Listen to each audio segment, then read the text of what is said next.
Let's keep moving forward, shall we? Con Man has a question for you, Coach. Yeah, Coach, obviously big story from Thanksgiving was the end of the game with the Bears and the Lions. How often are you guys practicing when you were in the league with those type of situations at the end of the game, and what did you think about that whole entire thing? That situation, though, you're known as the greatest situational coach of all time. If the Patriots made a mistake in any of these type of crucial situations, it was like front page of the news, worthy, always got it right. How often do you work? Right. If you let this play run, if you just let this play run, it looked to me like there was a play called and we're signaling the play here, and then still waiting. This clock is still ticking. And then we're changing the play, like we made a signal out there to the top to probably change the route, and then so look, unless you're actually there on the headset, I'm not sure if we know exactly what happened. What I would say is, for me, I always felt like there were three people that were critical to the operation: the head coach, the play caller, whether it's offense or defense, and the signal caller on the field, whether that was the defensive signal caller or the quarterback.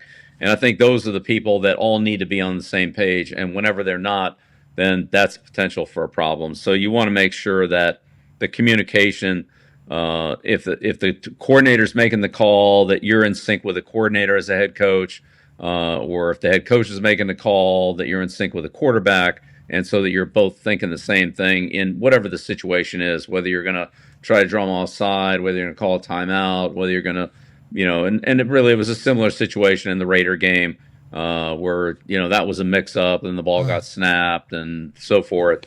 But it's just so important for the quarterback and the head coach. But there's usually that third person in there, the offensive or defensive coordinator. And it could be a fourth person if you have somebody in the press box who's kind of advise you on situations and, clock management and things like that. You just have to make sure that everybody's in sync and on the same page on that. When they're not, then these are the kind of things that can happen. When are those conversations happening, though? During the week, before the drive, before the series, before the play? When's that all happening? Well, yeah, they're all done ahead of time, but each situation is a little bit different. And especially when the clock's running, you have to calculate what the time is when the ball's snapped, like not what it is when you look up. I mean, of course, that's important, but for example, Pat, if you're going to, run the no huddle field goal, right? If you're going to run a no huddle, and then of course getting sacked here to kind of take them out of field goal range is another part of the problem, and that changes the situation for the play caller. But Pat, if there's, call it 18, 19 seconds to go on the clock, boom. You run a play, you clock it, you kick the field goal. But when the clock's running, okay, and you've got 40 seconds to go, and you run a play, and you get tackled, and now the clock's running. How much time is on the clock? Is it 18? Is it 19? Is it 16? Do you have enough time? Do you not have enough time? And that's where it gets a little bit tricky, like this one did. So you can prepare all you want for that, but the decision has to be made at that point in time. Are we going to take a timeout? Are we going to run a play and then take a timeout? What are we going to do? Allegedly, Eberflus came out and said that the ball was supposed to be snapped at 18 seconds was the expectation, and obviously it ran way past that. Yeah, but even right, and if that was the case, if they snapped it at 18, got the ball into field goal range, hit a 5 or 7 yard pass, got the ball in the field goal range, okay, and then take a timeout, then kick it on fourth down, that makes sense, but they just didn't execute that at all. So whose responsibility was it to do what? I mean, I'm not sure. Well, and even after he got sacked and he calls the play, whatever it was, it looked like he was calling the receivers back to the line of scrimmage. Like, I don't know if those guys knew. Like, if you show it again, before he does the entire signal to the wide receivers, it looks like he's calling them back to the O-line. So not calling a timeout. Yeah, I don't know if they didn't know. Like right here, it looks like he's signaling to everyone that's downfield, like, hey, get back here, we're running another play. And I don't know if the entire team knew that. Okay, so let's just obviously assume that they're not on the same page, all of them, whether it's 4 people, 3 people, whoever knows in the communication. Let's dive back into why your teams were always so good at it. And everybody chatted that you stressed more and focused more on it. Did you want everybody on the team to understand how you should operate in all these situations? Does that happen in training camp, OTAs, during the week? When are you doing your breakdown of situational awareness for these massive moments? Right. So I always felt like this was a cumulative cumulative effect. You put the situation in training camp, you work on it that day, and kind of go through the mechanics of it and kind of take it slow.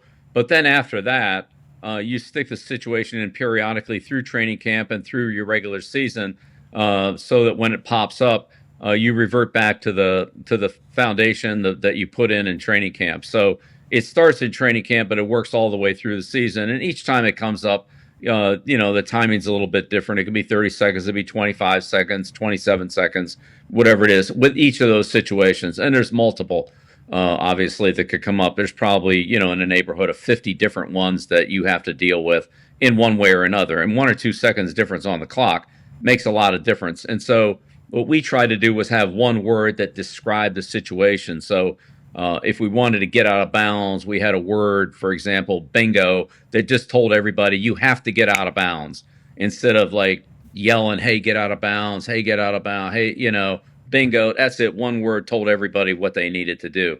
And so as many of those words as we could use, giraffe, Seahawk, church, slider, so forth, just those words, they all identified a situation, which then built in what should happen in that situation.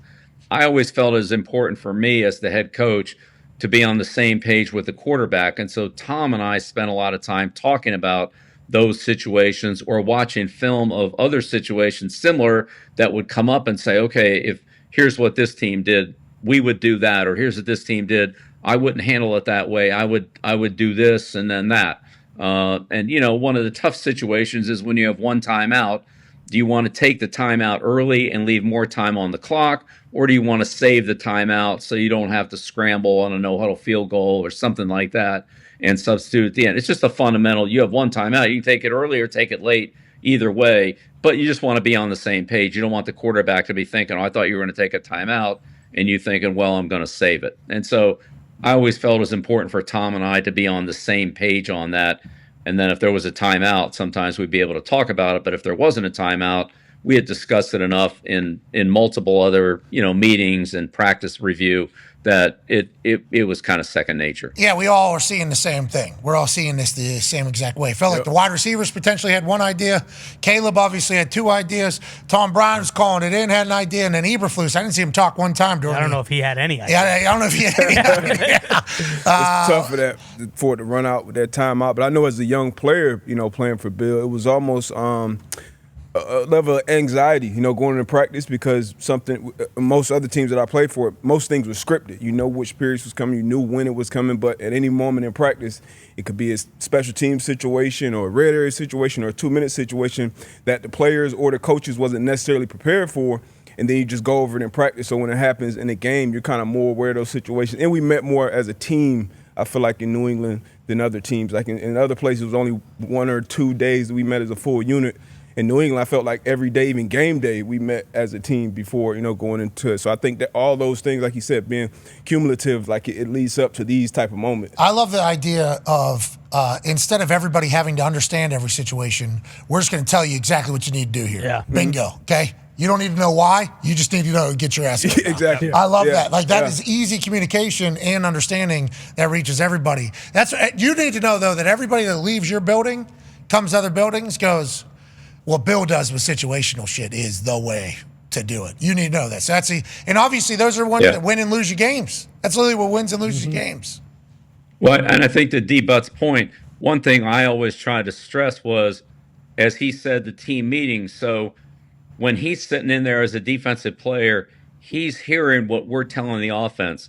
Here's what you want to do in this situation. And so defensively, you're already being taught, here's what the offense is trying to do, whatever the situation is, 7 seconds, 9 seconds, get into field goal range. Here's what their thinking is. And then when we flip that around and say, all right, defensively, here's what our options are. We're going to do one of these two things.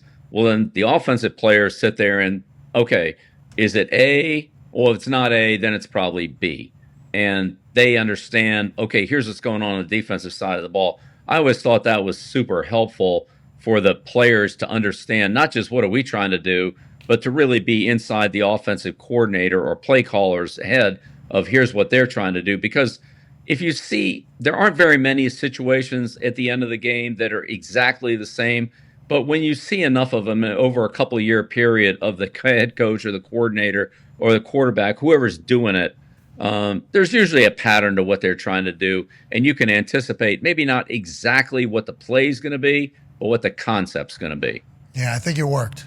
You said, I always thought that this would work. It did. Oh, yeah. Yeah, it did. It did. And seems like it always will.